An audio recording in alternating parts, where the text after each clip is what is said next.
Hi friends. आप हम सबका टॉपिक है ग्रेविटेशन। ग्रेविटेशन होता क्या है? ये एक नेचुरल फोर्स है, जो कि नेचुरल फोर्स ऑफ अट्रैक्शन है। किसके बीच में? बिटवीन सभी ऑब्जेक्ट के बीच में विद मास ऑफ एनर्जी।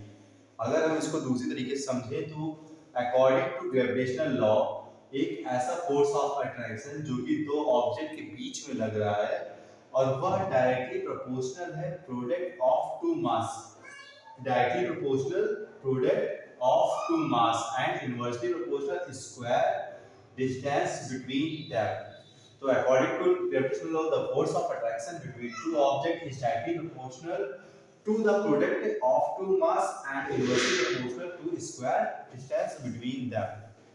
थोड़ा सा इसको हम फॉर्मूले के हिसाब से अगर फिगर के हिसाब से समझे तो समझ लीजिए ये सन एक ऑब्जेक्ट है और ये अर्थ एक ऑब्जेक्ट है, तो इसके बीच की डिस्टेंस है r। तो इसके बीच में एक अट्रैक्शन फोर्स लग रहा है एरो के माध्यम से।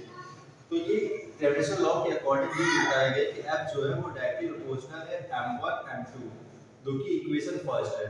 दूसरा क्या है? F इनवर्सली प्रोपोर्शनल है r स्क्वायर के, जो कि ये सेकंड इक्वेशन है। जब इसको हमने फर्स्ट और सेकंड इक्वेशन को कंबाइन किया तो हमें मिला कि F directly proportional m1 m2 upon r square हो गया। तो इसी को जब हम डायरेक्टली प्रोपोर्शनल को हटाए तो हमारी वैल्यू क्या आ गई? F इक्वल्स टू एक कांस्टेंट वैल्यू की हमें जरूरत पड़ेगी, जो कि g है। यही g यहाँ पर क्या है? ग्रेविटेशन है, वो भी ग्रेविटेशन कांस्टेंट है। तो F equals to g m1 m2 वैसे ही रहेगा और नीचे क्या आ जाएगा? r स्क्वायर हो जाएगा। तो ये हमारा एक फॉर्मूला हो गया जो कि न्यूटन में रहेगा।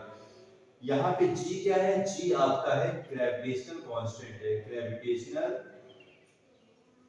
कांस्टेंट, जिसकी वैल्यू जो होती है वो फिक्स होती है। फिक्स वैल्यू क्या होती है? फिक्स वैल्यू इज 6.67 into 10 की पावर -11 न्यूटन मीटर स्क्वायर पर केजी स्क्वायर होती है। क्लियर? आई होप आप लोग समझ में आया। जब तक आप लोग स्क्रीनशॉट ले लीजिए।